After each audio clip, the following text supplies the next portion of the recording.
나와 내 가족을 위한 건강 도우미, 그것은 사암침쟁이가 되면 가능합니다.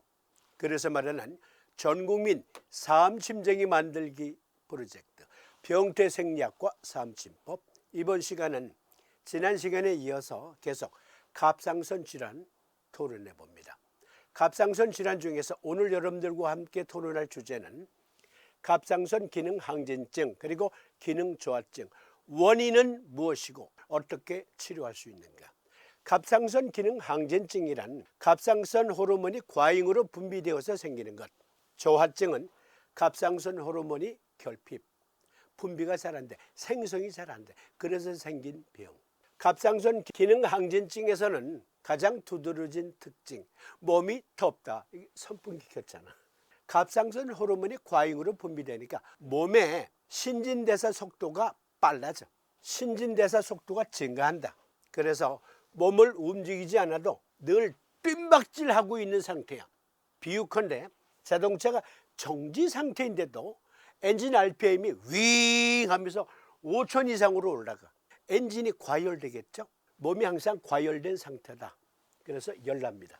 몸에 열나고 땀나고 피곤하고 심장 과부하로 빈맥, 그리고 그로 인해서 심부전이 발생할 수 있고, 뼈를 녹이는 인자는 강하고 뼈를 생성하는 인자는 감소되어서 골다공증, 잘 먹는데도 살 빠지고 대변을 자주 봅니다. 어떤 땐 설사. 반면에 저하증은 몸이 춥다. 그림 대비되잖아요. 몸이 추워요. 심리적으로는 우울증과 관련된 불안 초조가 있을 수 있고, 갑상선 호르몬이 적게 분비되기 때문에 신진대사 속도가 감소합니다. 예를 들자면 자동차로 말할 땐 악셀을 힘껏 밟았어. 고속도로에서 그냥 세게 밟았는데도 RPM이 1000도 안 올라가. 겔겔겔겔겔겔 되면서 힘들게 가. 몸은 천근만근, 춥고 식욕부진, 소화불량, 몸이 붓고 피부 건조, 근육통, 피로, 머리 빠지고 기억력 감퇴. 특히 연세 드신 분들이 갑상선 기능 저하증을 갖게 되면 기억력이 자꾸 감퇴되기 때문에 치매인가 그렇게 오인할 수도 있습니다. 맥은 서맥이 많습니다. 맥이 너무 느리면서 그로 인해서 심부전 상태에 빠질 수도 있어요. 갑상선 기능 항진증은 다른 말로 그레이브스 병이라고 하고, 기능 저하증은 하시모토 갑상선염이라고 합니다. 그런데 이 둘 다 자가면역증이에요. 자가면역 질환은 신체의 면역체계가 자신의 세포와 외부 세포를 구분하지 못해 신체가 정상세포를 잘못 공격할 때 발생합니다. 80가지가 넘는 자가면역 질환이 있으며 신체의 다양한 부위에 영향을 미칩니다. 자가면역 질환이 80여 가지가 넘어요. 그런데 그중에 갑상선 기능 저하증에서는 면역세포가 갑상선을 공격해요, 직접. 그래서 갑상선이 망가집니다. 호르몬 분비가 잘 안 되죠. 감소되죠. 때로는 정지됩니다. 갑상선 기능 항진증의 경우는 자가면역을 일으키는 패턴이 약간 달라요. 항체입니다. 가운데는 바이러스나 또는 박테리아일 수 있겠죠. 그러니까 항체는 바이러스나 박테리아를 둘러싸서 식균작용을 해요. 그런데 항진증에서는 이 항체가 갑상선 분비샘의 분비인자 그리고 항체가 결합이 돼요. 이것을 자가항체라고 하는데, 그러니까 끊임없이 계속 갑상선 호르몬이 분비되는 거예요. 과잉으로. 그러면 왜 면역세포가 갑상선을 적으로 인식하는가? 80여 가지가 넘는 자가면역 질환이 모두 다 그렇듯 공격 패턴은 다 확인했지만 원인은 몰라. 왜 면역세포들이 또라이가 될까? 왜 또라이가 되어서 우리 몸을 공격하는가? 그건 몰라. 현대과학이 오늘 현재까지 그것은 잘 모르겠다. 그러면 갑상선 질환 치료, 먼저 서유적으로는 어떻게 치료할까요? 자가면역 질환이니까 면역 억제제를 처방할 수 있겠죠. 그런데요, 면역 억제제는 그리 자주 처방하지는 않습니다. 특수한 환자에게만, 그리고 갑상선 기능 항진증에만 적용합니다. 저하증에는 부작용이 너무 커요. 약이라는 것은 약을 썼을 때 유익성, 약을 썼을 때 유해성을 비교해서 유익성이 유해성보다 높다면 주저없이 씁니다. 임산부에게도.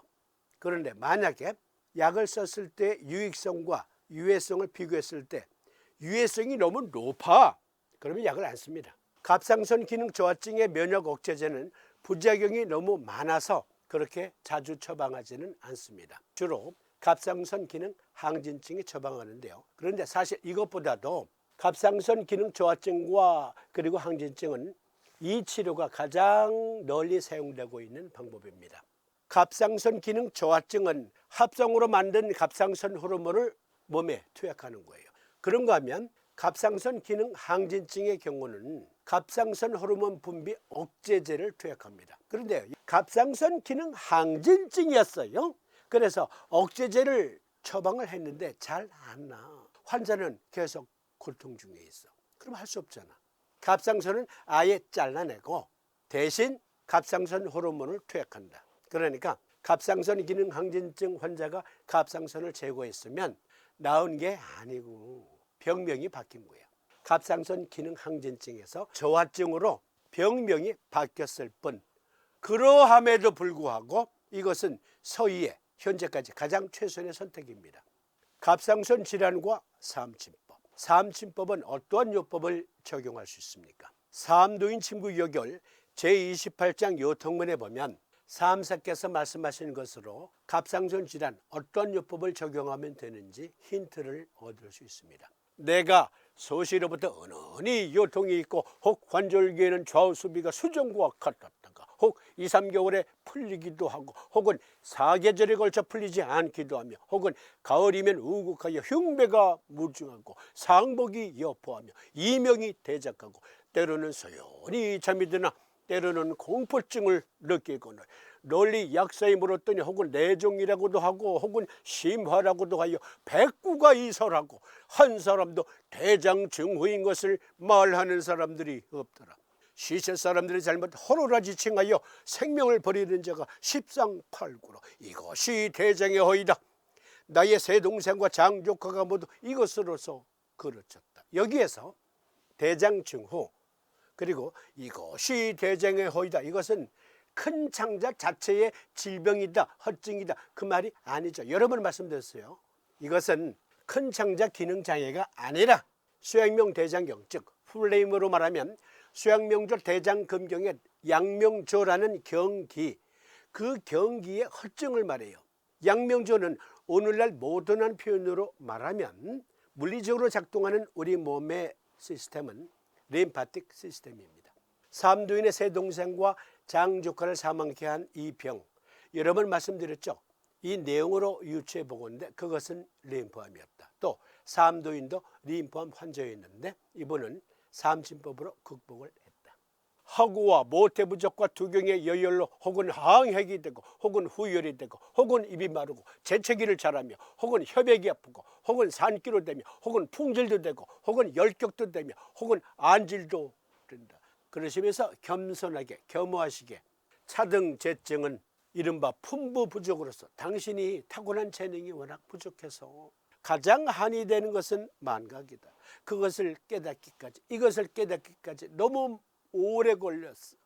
경렬이 아니었으면 여신한 자리를 어찌할까 보냐. 그래서 삼침 공부하는 방법 중에 병태생약과 삼침법, 삼침법과 병태생약 쪽으로 이렇게 고찰하고 있는 겁니다. 삼도인을 본받아서.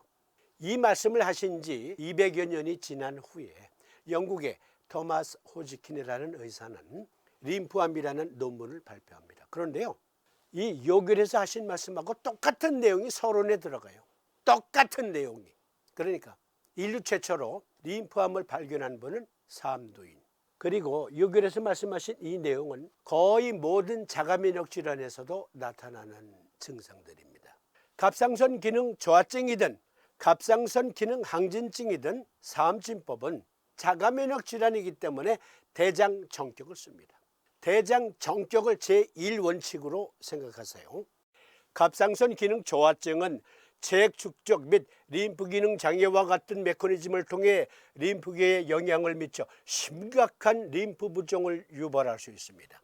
또한 갑상선 기능 저하증의 흔한 원인인 하시모토 갑상선염과 같은 자가면역 질환은 면역 체계가 갑상선을 표적으로 삼으면서 림프절 종래를 유발할 수 있습니다. 삼도인이 혹은 항핵이 되고 그렇습니다. 림프암 이것저것에 림프절이 붓습니다. 갑상선 기능 저하증도 목에 갑상선이 이렇게 부었는데 알고 보니 이것이 림프가 부은 것일 수 있어요. 혹은 항핵이 되고 이걸 잘 기억하세요. 이번엔 항진증. 갑상선 기능 항진증은 자가항체의 자극이나 2차적인 자극을 통해 림프절 종래를 유발할 수 있습니다. 갑상선 기능 항진증의 흔한 자가면역 원인인 그레이브스병 림프절 비대는 갑상선 림프종과 같은 별도의 갑상선 질환을 나타낼 수도 있습니다. 이 갑상선 기능 저하증으로서의 하시모토 병에서도 갑상선 기능 저하증과 함께 림프암이 자랄 수 있어요. 그러면 여기에 나와 있는 그 징후와 똑같은 상황이 벌어집니다. 몸에서. 기능 항진증 역시 그러합니다.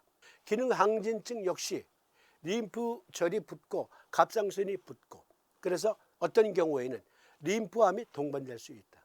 림프암이 동반 안 돼도 여기에 나와 있는 징후와 똑같은 그런 몸의 상태를 확인할 수 있고 림프암을 겸해도 확인할 수 있습니다. 갑상선 기능 저하증이나 갑상선 기능 항진증 모두 대장정격, 족삼리 곡지 N극, 양곡 양계 S극. 그런데 아까 살펴봤듯이 기능 항진증의 증상, 기능 저하증의 대표적인 증상 뭐예요? 기능 저하증은 춥다, 기능 항진증은 덥다. 그런데 대장정격 똑같이 적용한다고? 여러분, 저도 알지 못하던 시절엔 기능 항진증으로 몸이 터워. 그러면 방광정격 써야 될까? 그런 적도 있었습니다. 그런데 그것은요, 객증이에요. 그러니까 우리가 사암침을 적용할 때 원칙은 주증과 객증을 파악하는 거예요. 한의학의 대원칙이에요. 원인이 있어요. 그 원인으로 병이 생겼어요. 그러면 이러저러한 증상이 생겨요. 그러면 이러저러한 증상은 그 병을 확증하는 데 사용될 수 있겠죠.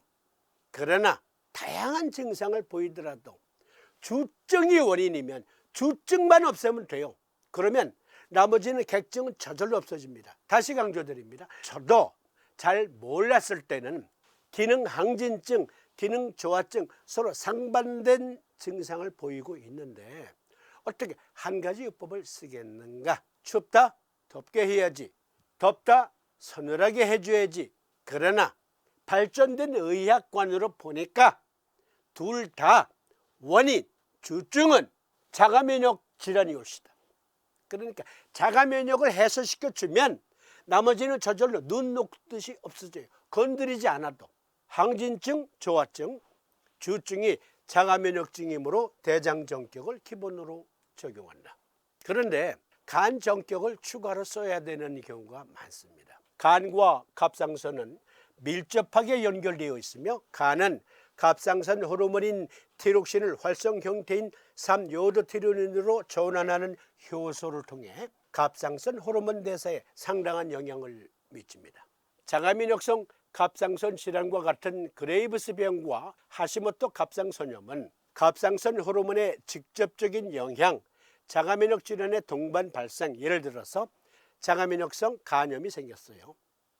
그런 경우와 갑상선 호르몬 또는 항갑상선제 등의 투약으로 인한 간 손상, 그리고 이로 인한 비알코올성 지방 간 질환과 같은 2차적인 간 문제 등 여러 가지 메커니즘을 통해 간 기능 장애와 관련이 있습니다. 그래서 보조요법으로 간 정격을 적용합니다. 기능 저하증이라면 자가면역 질환이니까 주증인 자가면역 해소를 위해서 대장 정격을 놓고 간 정격을 통해서 몸의 갑상선 호르몬 대사율을 높인다.